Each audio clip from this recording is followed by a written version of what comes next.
Setelah Bayern Munchen bermain 1-1 dengan Manchester United di Old Trafford pada leg pertama perempat final Liga Champions 2014. Pep Guardiola sempat berkata, "Saya senang atmosfer ini, saya dapat melihat diri saya sendiri akan melatih di sini suatu saat nanti." Sepanjang karirnya Guardiola dikenal sebagai pelatih yang sering membuat keputusan berani, namun tepat. Lihat saja ketika pelatih berusia 45 itu membuang pemain-pemain bintang sekelas Ronaldinho, Deco, dan Samuel Eto'o saat didaulat menjadi arsitek Barcelona pada 2008. Gantinya Guardiola memasukkan pemain jebolan La Masia antara lain Gerard Pique, Sergio Busquets hingga Pedro Rodriguez. Meski sempat dirudung anggapan pesimis dari beberapa fans Blaugrana, keputusan itu berbuah manis lantaran Barcelona meraih kesuksesan luar biasa. Nama Guardiola sebagai pelatih lalu terkenal seantero dunia. Usai mempersembahkan 14 trofi untuk Barcelona, Guardiola hijrah ke Bayern pada 2013. Keputusan itu pun cukup mengejutkan karena dia awalnya digadang-gadang sebagai calon suksesor Sir Alex Ferguson di MU. Namun langkah Pep berkarir di Allianz Arena juga tepat karena sukses meraih 5 gelar selama 2 musim. Total bersama Barcelona dan Bayern pelatih dengan nama lengkap Josep Guardiola saya itu memenangi 19 trofi dalam 384 laga yang berarti 1 trofi per 20,2 pertandingan. Bicara soal berbagai keputusan Guardiola, ada cerita menarik dalam buku Pep Confidential The Inside Story of Pep Guardiola's First Season at Bayern Munich karya Marty Prarnau. Dalam sebuah kesempatan makan malam Guardiola bertemu dengan Patricia Gonzalez, yaitu pelatih tim nasional wanita Azerbaijan U19. Guardiola menuturkan Patricia, "Saya akan memberi kamu beberapa nasihat, cobalah untuk selalu memilih yang terbaik selalu." Mendengar nasihat tersebut, Patricia justru balik melontarkan pertanyaan bagus. Dia berkata siapakah yang terbaik itu? Apakah pemain-pemain yang paling terkenal? Pemain-pemain yang benar-benar baik adalah yang tidak pernah kehilangan bola.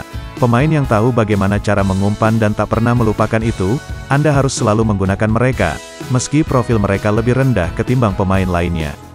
Percakapan ini terjadi pada Januari tahun 2014, 2 tahun sebelum Guardiola akhirnya mewujudkan mimpi berkarir di kota Manchester.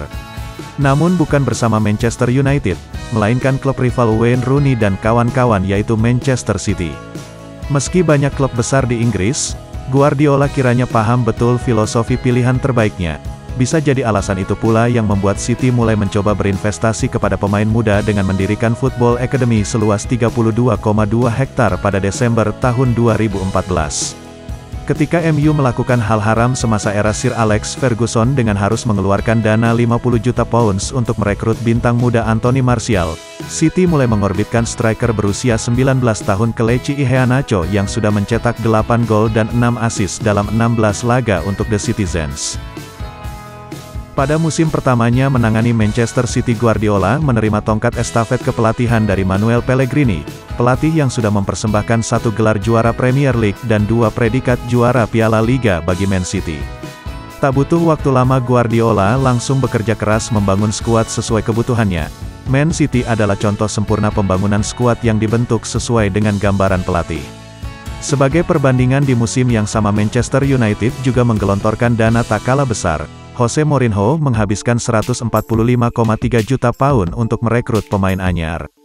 Perbedaannya MU hanya berhasil menambah 3 pemain yakni Eric Bailly, Henry Mkhitaryan, dan Paul Pogba. Beberapa pembelian Man City tersebut terbukti efektif. Nama-nama seperti Gundogan, Sané, Stones dan Gabriel Jesus mampu menjelma menjadi pemain krusial di skuad Man City. Semusim berlalu Man City hanya berhasil finish di posisi ketiga dengan 78 poin. Kalah dari Tottenham Hotspur dan Chelsea yang berhasil menjadi juara Premier League musim tersebut. Namun perubahan permainan Manchester City mulai terlihat jelas, baik dari segi taktik maupun mentalitas pemain. Guardiola pun berani memandang musim depan dengan optimistis. Guardiola menepati janjinya, memasuki musim keduanya melatih Man City. Guardiola sepertinya sudah banyak belajar dari kekurangan musim sebelumnya. Kembali dia mengeluarkan dana yang kali ini jauh lebih besar, dibutuhkan 255,6 juta pound untuk mendaratkan 6 pemain baru di Etihad Stadium. Dimulai dari Bernardo Silva, Ederson, Kyle Walker, Danilo, Benjamin Mendy, dan Aymeric Laporte. Jika mencoba mengklasifikasikan dan memetakan pemain-pemain anyar Man City tersebut, mencuat fakta bahwa Guardiola paling banyak menghabiskan uang untuk merekrut bek atau pemain bertahan dengan total nilai 233,1 juta pound. Jumlah yang sangat fantastis hanya untuk merekrut pemain bertahan. Memang tidak salah jika berasumsi bahwa kesuksesan Guardiola tersebut disebabkan oleh besarnya sokongan dana yang membebaskan dia untuk membeli pemain sebanyak apapun sesuai kebutuhannya. Namun fakta lain yang perlu disoroti adalah efektivitas dan efisiensi pembelian pemain tersebut.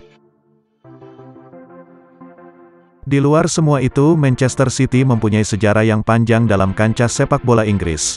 Klub berjuluk The Citizens harus mengalami fase naik turun untuk menjadi salah satu klub yang diperhitungkan di Inggris. Manchester City lahir dari embrio sebuah klub sepak bola gereja St. Mark pada tahun 1880. Saat itu Romawi dengan sistem gereja menguasai pemerintahan dunia. Awal mula terbentuknya Manchester City ditandai dengan diangkatnya Arthur Cornell sebagai kepala gereja St. Mark di West Gorton, yaitu sebuah distrik bagian timur kota Manchester. Kejahatan di kota Manchester saat itu sangat tinggi. Putri Arthur Cornell yaitu Anna Cornell ingin membentuk asosiasi olahraga pemuda untuk menurunkan tingkat kejahatan di kota Manchester. Maka dari itu lahirlah sebuah klub kriket di bawah gereja St. Mark pada tahun 1868. Selanjutnya klub kriket tersebut mengalami perubahan menjadi sebuah tim sepak bola bernama St. Mark pada tahun 1880. Kemunculan tim sepak bola tersebut tidak lepas dari kepopuleran dunia bal-balan yang mulai naik. Pada tahun 1887 tim berevolusi menjadi Ardwick AFC, lantaran berpindah markas ke Hide Road. Ardwick AFC menjadi salah satu klub pendiri Divisi 2 Inggris pada tahun 1892. 2 tahun kemudian Ardwick AFC mengubah namanya menjadi Manchester City Football Club, seiring dengan mewakili Hide Road di kompetisi Divisi 2 Inggris. Manchester City akhirnya mampu menjadi juara Divisi 2 pada tahun 1989. The Citizens promosi ke Liga Utama Inggris. Tahun 1904 Manchester City menjadi klub pertama kota Manchester yang meraih gelar juara Piala FA saat mengalahkan Bolton Wanderers 1-0. Singkat cerita sampai pada akhirnya Manchester City meraih gelar kedua Liga Utama Inggris pada tahun 1968. 1 tahun berikutnya Manchester City meraih gelar Piala FA untuk ketiga kalinya usai mengalahkan Leicester City 1-0 di Wembley Stadium, dan 1 tahun berikutnya Manchester City meraih gelar perdana di kompetisi Eropa. The Citizens meraih gelar Piala Winners tahun 1970. Gelar itu dilengkapi dengan keberhasilan Manchester City menjadi juara Piala Liga Inggris di tahun yang sama.